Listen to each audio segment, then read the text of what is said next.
Hello everyone. If you found yourself here, then chances are you are a person of culture who enjoys only the finest things. Of course, I'm talking about aquatic Xeon mobile suits. Namely the Zock. I'm excited to have finally gotten around to this high grade Zock because I've had this handsome little man in my backlog for over a year now, and it's time that it surfaces up from the depths of my backlog to take a spotlight in today's video.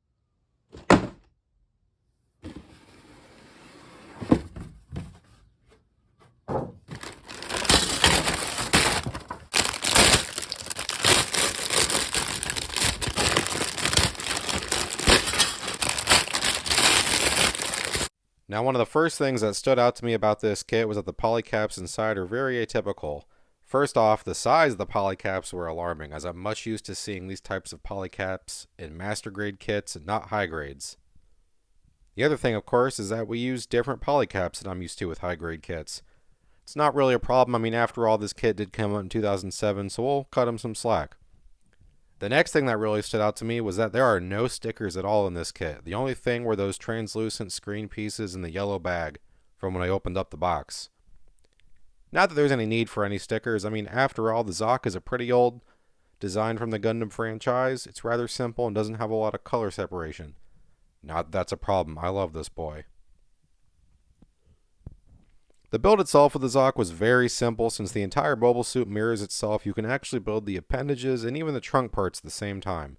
Now, this does lead to a little confusion because some of the components can be a little tedious, such as building 6 identical claws.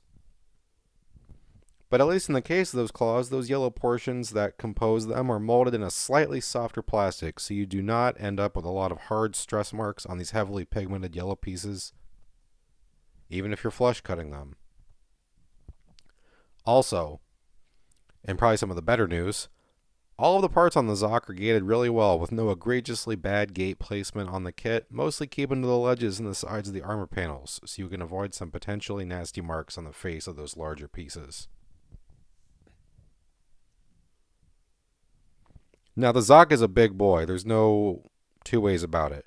So much so that he comes with his own accessibility adapter for the action base. As you can see, the piece does put in work, so I'm not going to rag on it.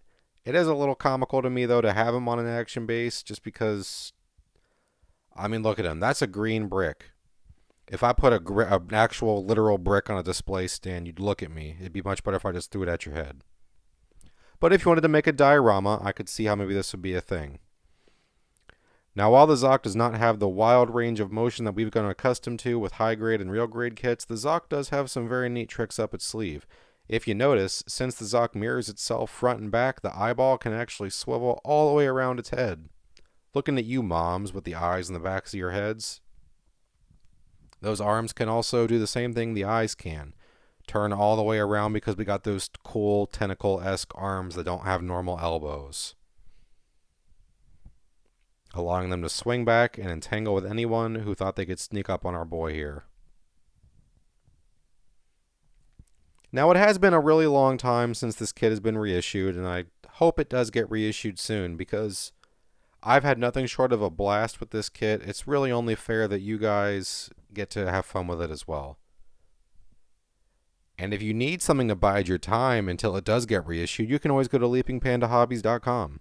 leapingpandahobbies.com, where you can use my promo code in-store or online and get 10% off your entire order. Promo code EGGHEAD, that is. Just stop on by or get on your favorite browser and let them know old Oofsky sent you, and never pay full price for your hobbies again. If you guys are new to the channel, thanks for coming over. You know, there's a lot of Gunpla videos out there, and you chose me, and I really appreciate that. If you've made it this far, I'd hope you consider subscribing. The next milestone we have is 1,000 subs, and I'm very excited to reach it because I almost have all the watch hours, which means I'll be able to apply for monetization soon, and that's a goal that I'd really like to hit this year because, well, I mean, just look around. A little money, more money never hurt anybody, right? And if you have been watching for a while, what's up? You know, I always enjoy getting to talk to you guys in the comments down below, and I'd love to hear what projects you're working on. So let me know. You painting anything? You building anything? Tell me about how you're sticking Kotobukiya frame arms girls, water slide, Glock Glock eye stickers on your Castellan robots.